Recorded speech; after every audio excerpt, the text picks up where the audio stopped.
Morning students, 5th class science में lesson number 1 आपका चला हुआ है और कल की वीडियो में आपको तंत्रिका तंत्र तक ये कंप्लीट करा दिया गया। यहाँ तक अनेक आकृतियाँ बना लेते हैं, ये कंप्लीट करा दिया गया था। अब ये यहाँ से हम नर्वस सिस्टम, जिसको हिंदी में बोलते हैं तंत्रिका तंत्र, यहाँ से हम शुरू करने वाले हैं। बच्चों, ये तंत्रिका तंत्र जो होता है, शरीर में तंत्रिकाओं का जाल बिछा होता है। पैरों से लेकर के, पैरों की उंगलियों से लेकर के और मस्तिष्क तक, सिर तक, ये पूरा जो है तंत्रिकाओं का जाल पूरे शरीर में फैला हुआ होता है। ये बहुत ही आवश्यक भाग है। किसी भी प्रकार का शरीर में होने वाला दुख, दर्द, आनंद, शरीर के अंदर होने वाली विभिन्न क्रियाओं या मांसपेशियों की गति, इन सभी पर को ये तंत्रिका तंत्र या नर्वस सिस्टम के द्वारा नियंत्रित किया जाता है। इसके मुख्य 3 भाग होते हैं, जैसे मस्तिष्क, रीढ़ की हड्डी और तंत्रिकाएं। रीढ़ की हड्डी, रीढ़ रज्जु, जो कि जिसको हम बैकबोन बोलते हैं, कमर में पाई जाती है। मस्तिष्क, ब्रेन, जो सिर में पाया जाता है, और नर्व्स, ये पूरे शरीर में एक जाल सा बना लेती हैं। और पूरी तंत्रिकाएं, जितनी भी तंत्रिकाएं हैं, पूरे शरीर की तंत्रिकाएं बैकबोन से मिलती हैं। और बैकबोन का संपर्क क्योंकि मस्तिष्क से होता है, तो इन तीनों को मिला करके हम बोलते हैं तंत्रिका तंत्र, नर्वस सिस्टम। अगर पैर में चोट लगती है तो हमें तुरंत आभास हो जाता है। शरीर के किसी भी भाग में चोट लगती है तो हमें सुख और दुख की अनुभूति होती है। कुछ आंतरिक अंगों की अनुभूति होती है, आंतरिक अंगों में होने वाली क्रियाओं की अनुभूति होती है। तो ये सभी जो नियंत्रित करने का कार्य करता है, पूरे शरीर को जो कंट्रोल करता है, ये होता है नर्वस सिस्टम, तंत्रिका तंत्र। जिस तरीके से टेलीफोन के तारों का एक गुच्छा सा फैला रहता है और ये कहीं भी किसी भी स्थान पर आवाज़ पहुंचा देता है, उसी प्रकार तंत्रिकाओं का भी पूरे शरीर में तारों का एक जाल सा बना रहता है, जो प्रत्येक अंग से संबंधित सूचनाओं को बच्चों मस्तिष्क में पहुंचाने का कार्य करता है। और मस्तिष्क उस कार्य पर, उस क्रिया पर, उससे संबंधित कार्य कराता है और उसको कंट्रोल करने का, एक तरीके से उसको नियंत्रित करने का कार्य करता है। अब इसमें तंत्रिकाएं कितने प्रकार की होती हैं? नंबर 1, संवेदी तंत्रिकाएं। ये संवेदी अंगों का हमें सूचना देती हैं, किसको? मस्तिष्क या रीढ़ रज्जु तक ले जाती हैं। जो जितने भी हमारे संवेदी अंग हैं, संवेदी अंगों से सूचनाएं मस्तिष्क और रीढ़ रज्जु तक ले जाती हैं। मस्तिष्क, ब्रेन के द्वारा सूचना ग्रहण कर ली जाती है। चखना, जैसे किसी चीज़ का टेस्ट लेना, स्पर्श, गंध, सुनने तथा देखने की सूचना के रूप में परिवर्तित हो जाती है। और जो भी संबंधित सूचना मस्तिष्क के ब्रेन के अंदर पहुंचती है, वो या तो टेस्ट में, या स्पर्श में, या गंध में, या सुनने में, या देखने की सूचना के रूप में परिवर्तित हो जाती है। बच्चों, हमारा सुनना, भूख लगना, प्यास लगना, आँख, नाक, कान, जितने भी हमारे अंग हैं, ये सब मस्तिष्क के, ब्रेन के द्वारा ही नियंत्रित होते हैं। और ब्रेन के द्वारा ही हमें कार्य करने की आज्ञा मिलती है कि अब हमें क्या कार्य करना होता है। तो ये बच्चों संवेदी तंत्रिकाओं का कार्य है, जो रीढ़ रज्जु से होते हुए हमारे मस्तिष्क तक पहुंचती हैं। एक होती हैं प्रेरक तंत्रिकाएं, स्टिमुलाई नर्वस सिस्टम। क्या कहते हैं? Stimuli nerves. ये होते हैं सेंसरी नर्व्स, इंग्लिश में बोलते हैं। ये होती हैं स्टिमुलाई नर्व्स। इस प्रकार की जो तंत्रिकाएं हैं, मस्तिष्क या रीढ़ रज्जु से संकेतों को मांसपेशियों और ग्रंथियों में भेजती हैं। ये जो तंत्रिकाएं हैं, प्रेरक तंत्रिकाएं, मस्तिष्क, ब्रेन या बैकबोन से संकेतों को कहाँ भेजती हैं? मांसपेशियों में भेजने का काम करती हैं। और ये संकेत मांसपेशियों को गतिशील बनाते हैं, ग्रंथियों को तरल पदार्थ स्रावित करने वाला बनाते हैं। अर्थात ये प्रेरणा देते हैं, स्टिमुलाई करते हैं, उत्तेजना देते हैं, तो मांसपेशियों को काम करने की परमिशन या ग्रंथियों को तुरंत कोई भी पदार्थ स्रावित करने की परमिशन, आज्ञा जो है प्रेरक तंत्रिकाओं के द्वारा दी जाती है। तीसरा आते हैं मिक्स तंत्रिकाएं। तीसरा बच्चों क्या आता है? मिक्स तंत्रिकाएं। ये तंत्रिकाएं दोनों प्रकार का कार्य करती हैं। संवेदी तंत्रिकाएं भी होती हैं और ये संवेदना पहुंचाने का कार्य करती हैं और एक तरीके से संकेतों को भी पहुंचाने का कार्य ये करती हैं। तो इसलिए क्योंकि कार्य इनके दोनों हैं, संवेदी तंत्रिकाओं का भी, प्रेरक तंत्रिकाओं का भी, इसलिए इनका नाम रखा गया है मिश्रित तंत्रिकाएँ।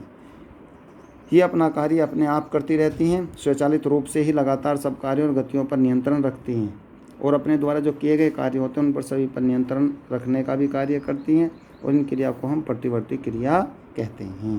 कौन सी क्रिया कहते हैं? प्रतिवर्ती क्रिया। जो रीढ़ रज्जु बैकबोन से नियंत्रित होती है। यदि अचानक ही आपके पैर में पिन चुभ जाती है, आप जानते हैं कि आपका पैर में पिन चुभ जाए या पैर अचानक किसी आग पर रखा जाए या हमारे सामने तुरंत कोई सांप आ जाए तो हमारे शरीर में तुरंत एक हलचल होती है। या तो हम आग पर रखे हुए पैर को वापस हटाएंगे या जहाँ पिन या कांटा हमारे पैर में चुभा है उस स्थान पर तुरंत हाथ ले जा कर के उस स्थान को ठीक करेंगे या सांप या किसी जहरीले जानवर को देख करके पूरे शरीर को अपने को वापस खींच लेंगे। ये सभी क्रियाएं जो संभावित होती हैं और तुरंत होती हैं, ये सब प्रेरक तंत्रिकाओं और संवेदी तंत्रिकाओं के द्वारा ही बच्चों संचालित होती हैं। दुख दर्द का महसूस जो होता है ये भी इन्हीं के द्वारा होता है। त्वचा में किसी स्थान पर अगर कोई वस्तु टच होती है, छूती है, तो हमें जो है तुरंत आभास हो जाता है। ठंडा गर्म सब चीज़ का आभास हमें रीढ़ रज्जु या तंत्रिकाओं के द्वारा ही होता है। इस प्रकार बच्चों हमने अब ये तंत्रिका तंत्र के बारे में पढ़ा है और ये लेसन नंबर 1 आपका अब कंप्लीट हो गया है। इसमें जो कुछ याद रखने योग्य बातें हैं वे आपको यहाँ बताई जाएंगी। जैसे लाल रक्त शरीर के सभी भागों में ऑक्सीजन पहुँचाता है। जो हमारे WBC है और RBC, 2 प्रकार की कणिकाएँ जो हैं हमारे ब्लड के अंदर होती हैं। लाल रक्त कणिकाएँ जिनको हम RBC बोलते हैं, एक होती हैं WBC जिनको हम श्वेत रक्त कणिकाएँ बोलते हैं। तो लाल रक्त जो होता है वो शरीर के अंदर ऑक्सीजन पहुंचाने का कार्य करता है। मानव शरीर में 12 जोड़ी पसलियां होती हैं। जांघ की हड्डी कूल्हे से जुड़ी रहती हैं। कंकाल शरीर को सहारा प्रदान करता है। शरीर की प्रत्येक गति केवल मांसपेशियों द्वारा ही बच्चों होती है। इसके आगे एक्सरसाइज हैं, अभ्यास का कार्य है। जिस प्रकार निम्नलिखित प्रश्नों के उत्तर दीजिए। ये सब क्वेश्चन है, मौखिक हैं। इनको आप अपने वीडियो से भी देख के कर सकते हैं जिन बच्चों के पास बुक नहीं है। खोपड़ी शरीर के कौन से अंगों की रक्षा करती है? आप जानते हैं खोपड़ी मस्तिष्क की रक्षा करती है। शरीर के कोई 2 कोमल अंगों के नाम बताइए। बच्चों एक हृदय, एक फेफड़े जो शरीर के अंदर होते हैं और पसलियों के द्वारा जिनको सुरक्षित किया जाता है। शरीर का संपूर्ण भार कौन से अंग संभालते हैं? शरीर का जो संपूर्ण भार है वो पैर संभालते हैं, क्योंकि हम पैर पर ही उठना बैठने का कार्य बच्चों करते हैं। मानव शरीर किस हड्डी से मिलकर बना होता है?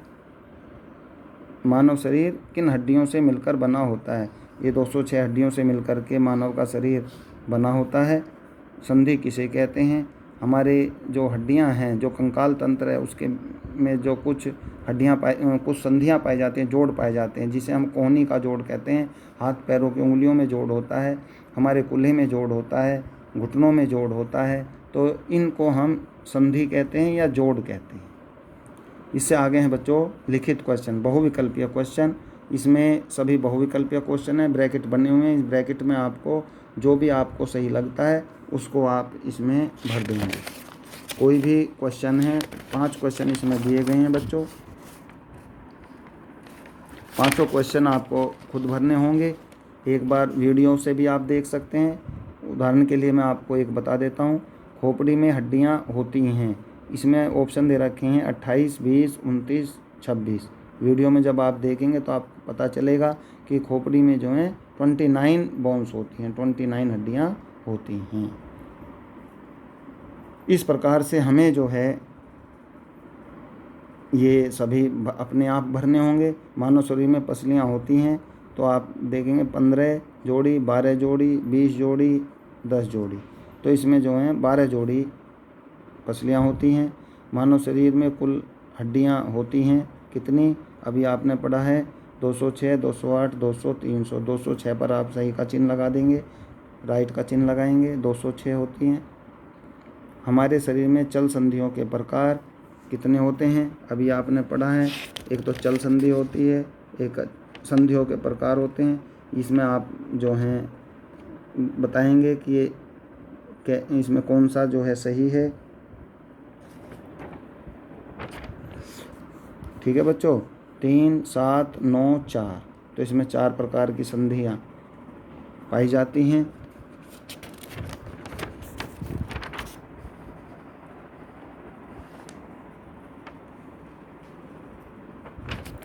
चार पर हम सही का चिन्ह लगा देंगे।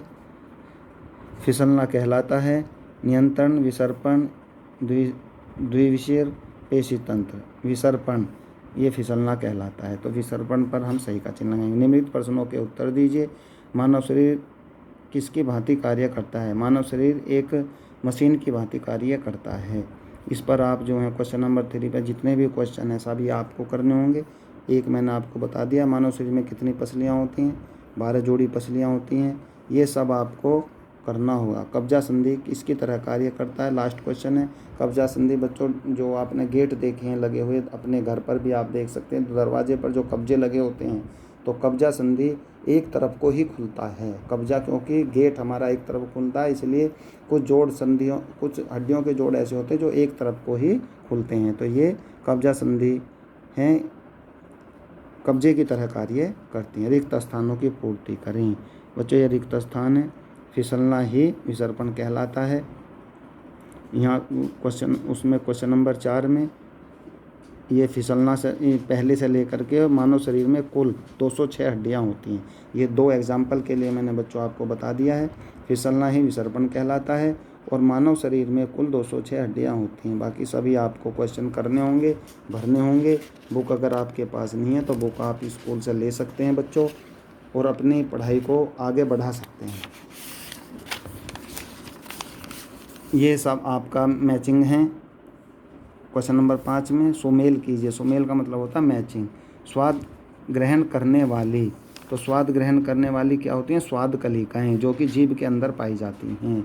तो इस तरीके से हम लाइन खींच करके, नंबर लिख करके इनको जो है कंप्लीट कर सकते हैं। जब आप वीडियो देखेंगे तो सभी के आंसर आप इसमें ले सकते हैं। सही कथन के सामने सही और गलत के सामने गलत का चिन्ह लगाएं। ये सभी जो हैं सही गलत के हैं, ब्रैकेट इसके सामने दे रखे हैं, सभी आप इसमें जो है लगा सकते हैं। अगर कोई आपको सही लगता है तो सही, जैसे चल संधियाँ 4 प्रकार की होती हैं, ये सही है, इसके सामने आप सही का चिन्ह लगाएं, राइट का चिन्ह लगाएं। तो इस तरीके से आप इसमें क्वेश्चन नंबर 6 में सही और गलत लगा सकते हैं। क्वेश्चन नंबर 7, निम्नलिखित के कार्य लिखिए। प्रमस्तिष्क जो हमारे ब्रेन में पाया जाता है, मस्तिष्क में पाया जाता है। कब्जेदार संधि क्या कार्य है? हृदय पेशियाँ, हमारी हृदय जो बना होता है वो हृदय पेशियों के द्वारा मिलकर के बना होता है। इस तरह से हम इनके बारे में, प्रमस्तिष्क के बारे में, कब्जेदार संधि के बारे में, हृदय पेशियों के बारे में एक एक लाइन अपनी बुक पर लिख सकते हैं। संधियाँ तथा शरीर के भागों का मिलान कीजिए। इसमें आपको ये देखना है, ये आपके प्रोजेक्ट के क्वेश्चन होते हैं बच्चों। संधियों तथा शरीर के भागों का मिलान कीजिए, तो आप इसमें देखेंगे ये हाथ की हड्डी है, और ये हमारी जो है कहाँ विसर्पी संधि में आएगी, कब्जा संधि में आएगी, या कंदोक और गृतिक संधि में आएगी, ये हमें इसमें आपको बताना है। ऐसे ही दूसरा है और ये तीसरा है। 3 चित्र आपको इसमें फिगर जो इसकी हड्डियों के दे रखे हैं, और 3 ही संधि इसमें दे रखी हैं। तो जो आपको इसमें सही लगती है आप उसको कर सकते हैं, निशान लगा करके या लाइन खींच करके उसमें आप बता सकते हैं। नेक्स्ट क्वेश्चन है प्रोजेक्ट से संबंधित, जीभ तथा आँख का सुंदर रेखा चित्र बनाइए। मनुष्य की जीभ का और आँख का ये सुंदर रेखा चित्र आपको अपनी कॉपी पर, जब फेयर कॉपी आपकी बनाई जाएगी तब आप इस पर जो है जीभ और आँख का एक चित्र बनाएंगे। ये आपके प्रोजेक्ट से हैं जिनको हम क्रियात्मक वर्क कहते हैं, क्रियात्मक कार्य या प्रोजेक्ट वर्क। तो ये सब आपके डायग्राम बुक से बनेंगे। और तो लेसन आपका कंप्लीट हो चुका है, लेसन नंबर 1। आप इस वीडियो को देखें। मैंने अभी आपका पिछला लेसन जो ये पिछली वीडियो कल दी थी उसमें देखा है कि 3-4 बच्चे ही वीडियो के द्वारा पढ़ रहे हैं। बाकी जितने भी बच्चे हमने ग्रुप में जोड़े हैं कोई उनको पढ़ने की कोशिश ही नहीं कर रहे हैं। इसलिए जो आप देखते हैं तो तुरंत ग्रुप पर पहचान हो जाती है कि कितने बच्चे पढ़ रहे हैं और कितने नहीं पढ़ रहे हैं। इसलिए इनको पढ़ते रहिए। स्कूल के द्वारा जो आपके पढ़ाई का काम आपके पास भेजा जाता है उसको आप ठीक ढंग से करें, पूरी जिम्मेदारी के साथ करें, तभी लॉकडाउन की छुट्टियों का कुछ फ़ायदा आपको मिल सकता है। Thank you.